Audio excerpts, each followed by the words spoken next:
Right. Welcome to the Rising Tide Leadership Podcast, where we simplify the complexities of your leadership journey.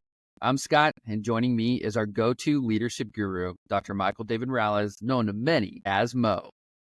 What's up, Scott? Man, we just had a great conversation off camera, so maybe we'll put that behind the paywall. All right, so in his early adulthood, George W. Bush, who would later become the president, was far from a disciplined leader that he would obviously later become. Throughout his early 20s and 30s, he struggled with alcohol. Many people don't necessarily know that. I didn't know that before researching for this podcast, but he partied heavily and indulged in a whole lot of reckless behavior. Despite, I should say, being kind of from this prestigious family background, we all know his father, George H.W. Bush. Young George seemed kind of lost and really directionless. So although he graduated from Yale, which is an amazing Ivy League, his post-college life really lacked a whole lot of focus, and his alcohol addiction kind of clouded any sort of dreams of personal or professional success. A turning point really came on his 40th birthday in July of 1986, when he had a moment of kind of true, you could call it like introspection. So realizing he really needed to kind of confront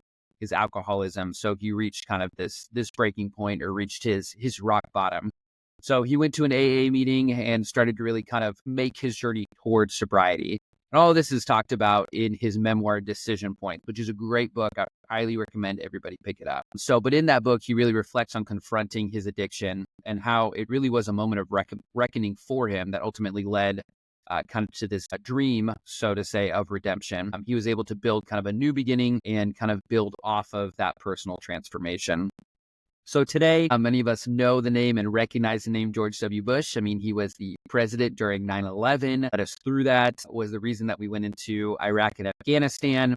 But today he's more known for his support of veterans and his support of AA and even his paintings, in case you didn't know that. He paints in his spare time. But overall, he often reflects on kind of his journey of overcoming addiction and recognizes really how it kind of shaped his leadership and worldview.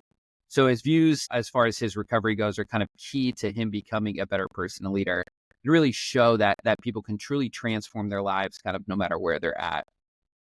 So he's actively advocated, like I said, for addiction recovery. He supports all sorts of initiatives for treatment and prevention. And overall, his dream of overcoming personal struggles and leading a purposeful life kind of came true.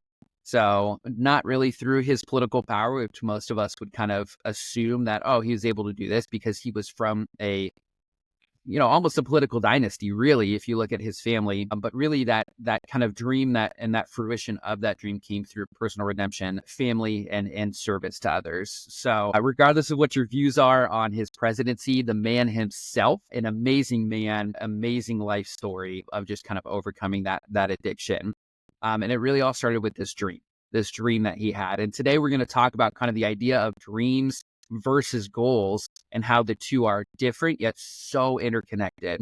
And I know we got 3 points for today. So Mo, why don't you kind of take us away with that first point for today? Yeah, great opening, Scott. Man, I love that story of redemption for President Bush. I'm glad that he made the decision when he did, and for him to go cold turkey, as he called it. And many use that term or that phrase. And that was really cool. The first point for today is vision. Dreams define possibilities. You have to be able to dream. When we're kids, we dream big. Whether you're on the playground or you're with your friends. For guys, we would dream about being firefighters or policemen. For girls, dreaming about being in the big performance for dance. Or dreams keep us excited, but dreams need to be turned into reality. How do we do that? Dreams are all about vision. They're the big picture, the what-if scenarios that inspire and motivate us. Think about it like this. A dream is like standing on a hilltop and seeing the valley below, and it's beautiful, it's expansive, it's exciting. But here's the thing. How do we get there? So you're talking about the dreams we were little, like firefighter, sort of the first things that popped in my head. I definitely went through. I feel like every boy does, where you go through that phase. For sure. But hearing kind of you describe kind of dreams, it almost seems really like dreams are your why. And we've talked a lot about why and how it's that driving force behind things, and it just explains the reason behind all your actions. Am I far off on that, or is that kind of that kind of, are they just synonymous in a way? Dreams really are the why. Elon Musk had a dream to colonize Mars. It's a bold vision, but dreaming it alone didn't get rockets off the ground. But guess what? Rockets are now off the ground. And who took them off the ground? Elon Musk, through his SpaceX Mars colonization program. His timeline includes plans for the initial cargo missions to go to Mars by 2041 or so. That's great. And so Musk made significant progress towards the unthinkable vision by turning his dream into tangible steps. Yeah, he's just such an amazing individual. I saw it was a YouTube short from the Joe Rogan podcast the other day, and he was talking about when Elon Musk was on his podcast and how you could just use him to solve all the world's problems, right? Like he was joking about how you could ask him, like, oh yeah, hey, Elon, we need to clean up all the plastic in the ocean. Be like, oh, okay. Well, I've got an idea for that. And then it would just happen. And just how he is such a big dreamer, and how he's so good at not only dreaming up those things, but then going, hey, I'm going to put this force behind it and I'm going to figure out how to do this. And so just such a great example. So I know that kind of pulls us into that next point that we have, Mo. So why don't you bring us into that second point of today? The second point is validation. Goals deliver plans. So goals are the validation of your dreams. Think about it that way. Dreams define the possibilities. Goals deliver the plan. They're specific, measurable, and they are time bound.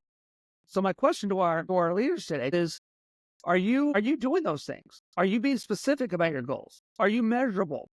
Are you giving them time stamps saying, I'm going to have this done at this particular time? Because if not, you are just wishful thinking. So goals are obviously something that's super important. And I just have to ask, how long should someone take to set these goals, right? Because if we set goals too quickly, I'd imagine there's kind of a risk that we would kind of lose potentially alignment with that kind of original dream and or like that true vision. So I feel like it can't just be like, here's my dream, here's my goals. So really, how long should our leaders or should our listeners take to really kind of think through each of those steps of kind of creating those goals? You take as long as you need to change those dreams into goals. As an athletic coach, what I do every year is I set goals with my young student athletes. Now, whether they're 8 years old or they are 18 years old or older, they still have to give me their goals. I have them sit down and write out their goals. The reason I have them sit down and write it out is because we can think we want to do something. Oh, I hope I get this time as a swimmer. I hope I swim this fast. And if you do, great. You can feel excited about it. But if you don't have to worry about it because you never wrote it down. It wasn't ever really a goal. There's no disappointment involved. When you are on my team, you will write down your goals. I have a specific meeting with every single individual on my team, and I sit down with them and I say, what are your goals? Here's the key point. They need somebody else to help them do it. So for instance, let's take one that we can all relate with. Fitness. We have all set fitness goals. Okay, I'm not talking about being a student athlete. I'm not talking about being a pro athlete or somebody who is just naturally good at whatever they do. I'm talking about regular Joe Schmo Mo at sitting at home thinking, I need to lose a couple of LBs this year coming up. So a lot of people dream about getting healthy. They say, next year is going to be the year. But unless they set specific goals like, I'm going to work out 3 times a week for 30 minutes, or I'm going to lose 10 pounds by March 1st. If you don't have those kind of things written down, they're not going to make real progress, because goals validate the dreams by giving it structure and accountability. If you are out there wanting to reach your goals, who is your team? Who's your inner circle? Who are the people that are able to say, okay, do you want to get this many more reports done coming up in the year? Well, you might want to cut this out or cut that. Are you a professor and you want to be able to take on another class? Well, that's this many more papers that you're going to have to correct. There's always something that you're going to have to do. There's always give and take. So who are the people that are keeping you accountable and helping give structure to what you're doing so you can make your dreams into goals? You kind of mentioned this maybe a little bit already, but it's something that I just love talking about. But accountability. And so really kind of what is the role of accountability kind of when it comes to turning your dreams into goals? Because we know that accountability is kind of that dichotomy, right? Is that if we don't hold people accountable, it's a free for all and they do whatever they want. Probably nobody hits their goals, or they hit them whenever they want, or they set bad goals, but too far the other way and you're micromanaging. So how do you really cultivate a culture of accountability without micromanaging? You are responsible for achieving your goals and dreams. Nobody else is responsible for it. When I bring a young person in to be coached underneath me, the first thing I say to them is, I want you to write down your goals and your dreams, and I want to talk about them. And then what I do is I say, okay, I'm the coach. I can do everything except for swim your race for you. So I'm willing to work as hard as you are going to work. Now, obviously, I'm not going to be in the pool working hard, but I'm going to spend the hours, I'm going to burn the midnight oil writing the program, talking to the athletic trainers, talking to the people that are doing the weights program. I'm going to get all this together and I'm going to help you do that. Okay. But somebody, Scott, has to give me permission to do that.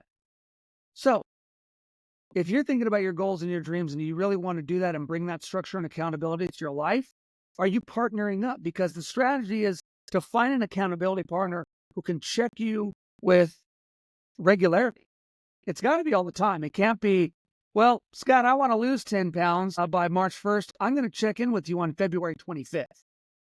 That's not going to help. What I'm going to do is I'm going to go to somebody like Scott, who I bring into the process as a nutrition expert, as a athletic training expert who knows how I need to take care of my body. And I'm going to say, Scott, if I want to lose 10 pounds by March 1st, how do I do that? But it's still me taking responsibility to be accountable. So why does this work?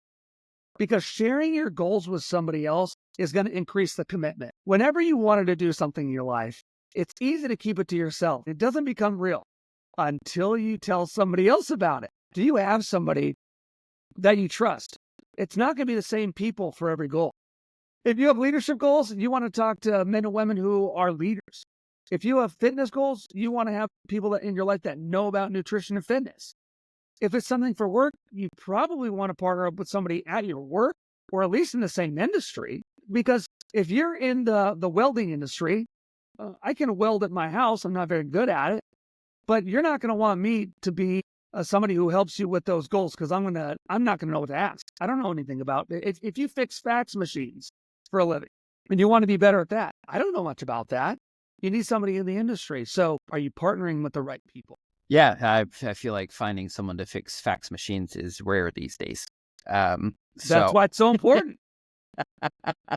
Because no matter what, we're all going to have a fax machine. Fax machines aren't going anywhere. Anyway. You're right. So, but one of the things that's always important is this idea of also celebrating when we do things well. And I know that kind of brings us to our third point, the what happens when leaders neglect the importance of those small victories. Point 3 is victory. Achievements drive growth. Celebrating the small victories is huge. And not just celebrating success, but celebrating the attempts. Think back to Elon Musk. How many times did he fail? We've talked about Edison, who made the light bulb on our program before. How many times did he fail? You have to celebrate that. You have to know you're on your way to doing something big. People, you need to celebrate those victories. You need to celebrate those victories, just not in yourself, but also in your people. You need to be their biggest cheerleader. You need to be the one that's getting out there and saying, hey, I see what you're doing. I see it didn't get the results that you wanted it to. But good job. That's a small victory because now you've tried this 10 times and we failed 10 times. And now we're going to go on the next 10 or whatever it is, whatever those metrics are for you as leader, you need to help your people. Victory is the magic that happens when we're trying to achieve these goals. We're trying to achieve these dreams because you grow as a person, you grow as a leader. Every small victory builds to get you a little bit closer. You want to conquer the small hills so that you can get that big hill whenever it presents itself. So, leaders out there, are you doing the little things that's putting you in the position to do the big things? That's so important. So, how can you really kind of ensure that you're setting yourself up for those victories? Wow, you've got to be intentional. That's, again, my favorite word, right? You want to be a person of intentionality. As a leader, when you are when you're setting goals, you have to be intentional about that in your own life. Let me give you a peek behind the curtain with the way that I do goals. I fail probably at more of my goals in a year than I hit. People out there might be thinking, "Oh, Mo, that's sad." No, it's not. It's exciting for me. I have goals that I have had for 5 or 10 years that I have not hit. Now I keep changing the goalposts obviously every year because I do this every year, but I want the things that I'm trying to accomplish to be big. And so when I set them, I might even hit part of the goal, but not all of it. That goes down to my reflection of this year, and it goes into my new goal setting for the next year. So let me talk about something that you know more about than I do, Scott, because it's about fiction. And you knew I always try to bring this up because I'm trying to get into the world of fiction. That's actually part of my goals. I won't tell people a lot about that, but I would say the baseline would be I can read nonfiction all day. I'm not good at reading fiction. In fact, for our listeners, I've asked Scott to come along with me on that journey. And he's helped me appreciate science fiction and fantasy specific because I can read a lot. And I would always say, Scott, how do you get excited for this? And Scott has given me some things to do to be excited about reading fiction books. And so, Scott, I'd love to get your thoughts on that. But first, J.K. Rowling.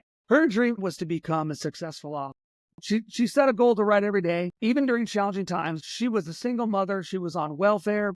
And she made it a goal to complete her first draft of her book and refine it meticulously before submitting it to publishers. After facing rejection from about 12 publishers, she didn't stop. Her goal became finding the right publisher to bring the manuscript to life. So those incremental steps, driven by her persistence and her clear goals, eventually led her to the Harry Potter phenomenon. So, Scott, I know I'm missing a lot in there. That was the 10 peso version, as they would call it in Three Amigos, but tell me where I got it wrong.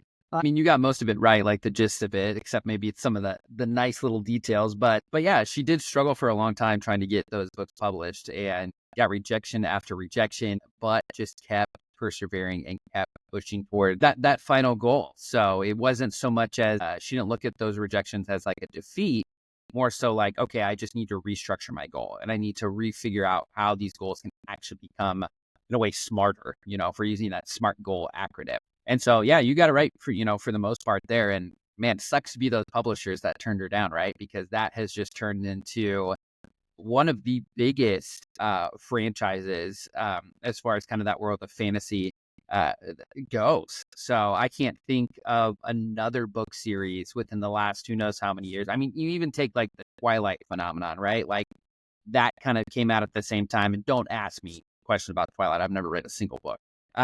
But that came out relatively at the same time or right around the same time as like Harry Potter was coming out. And it was a huge hit. Like, I think the author was Stephanie something, but she sold a lot of books, and they made movies and things like that. But Harry Potter continues to just pull people in a way that the Twilight series just never has. And so it's absolutely phenomenal to see how these small goals and even though she got rejection after rejection, restructuring her goals and pressing forward with them has just turned into probably something that she never imagined in her wildest dreams.